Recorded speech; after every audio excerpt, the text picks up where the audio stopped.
ये हम बम्बोरे से आ रहे हैं। बम्बोरे का इलाका है और ये आप देख सकते हैं, ये सड़कों की हालत देख लें। यहाँ से एट अ टाइम 2 गाड़ियाँ आसानी से नहीं गुजर सकती हैं। अभी हमें पीछे जो है टर्न लेना पड़ रहा है, पीछे हम जाएंगे, वहाँ से आगे वाली गाड़ी को रास्ता देंगे तो वो हो जाएगी।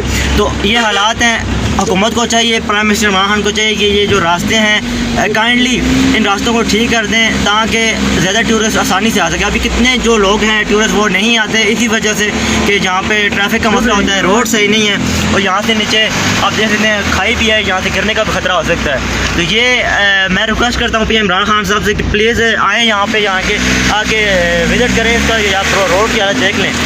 बहुत बुरे हालात हैं यहाँ के और ये बहुत मुश्किल से अभी हम पीछे टर्न ले रहे हैं और आगे से ये आप देख सकते हैं ये गाड़ी है। अभी इसको हमने रास्ता दिया तो ये यहाँ से निकली। अभी एक और गाड़ी आ रही है, इसको फिर हमने यहाँ से भी रास्ता दिया है तो अभी ये यहाँ से निकलेगी। तो kindly prime minister Imran Khan से ये रिक्वेस्ट करता हूँ कि काइंडली इन रास्तों को ठीक करें ताकि ज़्यादा से ज़्यादा टूरिस्ट आएँ और पाकिस्तान की खूबसूरती को पूरी दुनिया में दिखा सकें। ज़्यादातर लोग इसी वजह से नहीं आते, रास्ते ठीक ना होने की वजह से। तो काइंडली ये रिक्वेस्ट है मेरी प्राइम मिनिस्टर इमरान खान से कि वो इन रास्तों को ठीक करें और यहाँ से नीचे गिरने का भी खतरा है तो इस वजह से किसी की जान भी जा सकती है। तो प्लीज़ थोड़ा सा अपनी आवाम के लिए भी समझ लें।